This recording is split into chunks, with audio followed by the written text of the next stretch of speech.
चलो बच्चों question second करते हैं।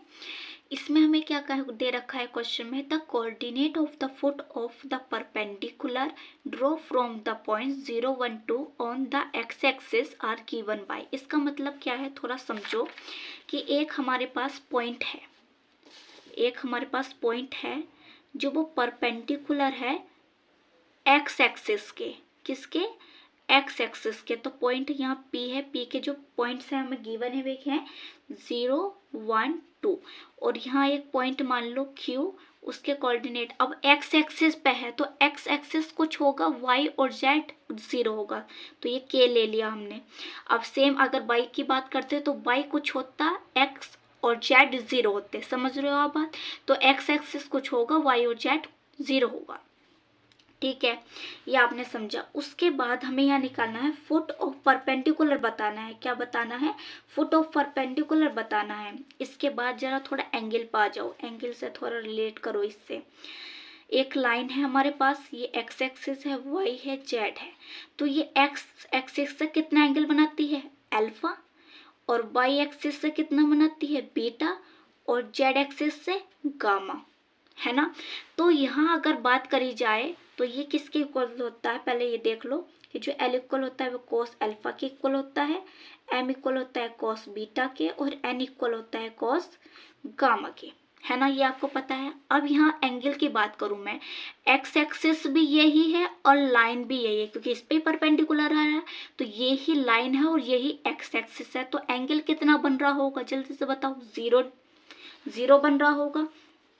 तो L इक्वल कॉस एल्फा, तो कितना बना रही है एक्स एक्सिस से, लाइन भी है, एक्स एक्सिस भी यही है, तो 0 डिग्री बना रही है। तो कॉस 0 डिग्री की वैल्यू होती है 1।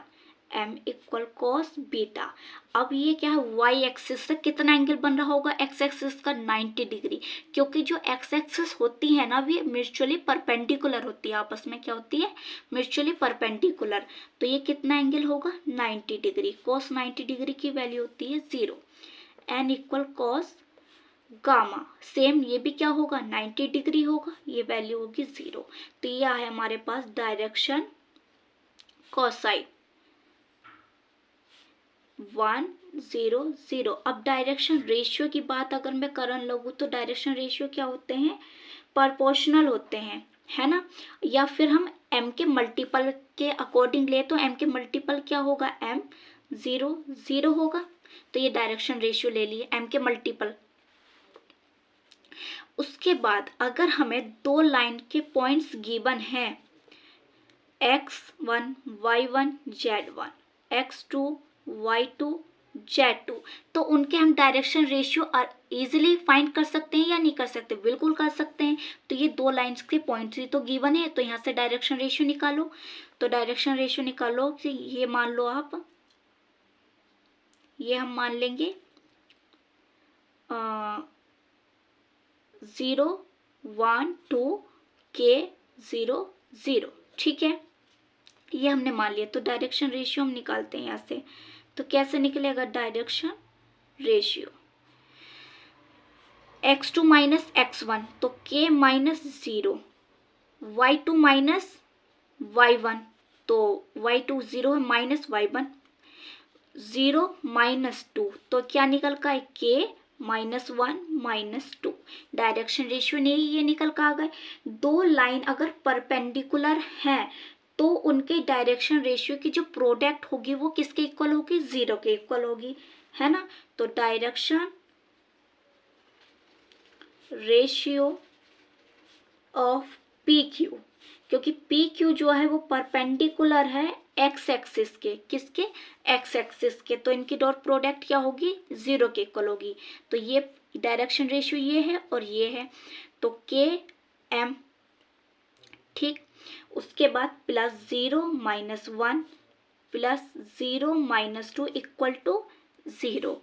तो ये तो टोटल 0 हो गया, तो के एम इक्वल टू 0, ये मल्टीप्लाई में डिवाइड में जाके ये भी 0 बन गया। तो के की वैल्यू क्या आ गई हमारे पास, 0। तो इसमें के की वैल्यू हम रखेंगे तो 0 0 0 हो गया।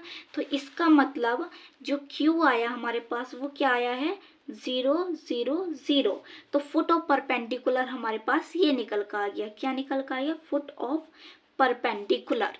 ये होगा हमारा आंसर। तो आंसर देख लो आप कौन सा करेक्ट है हमारा, डी ऑप्शन हमारा करेक्ट है। ठीक है, वीडियो को लाइक करो, शेयर करो, सब्सक्राइब करो चैनल को।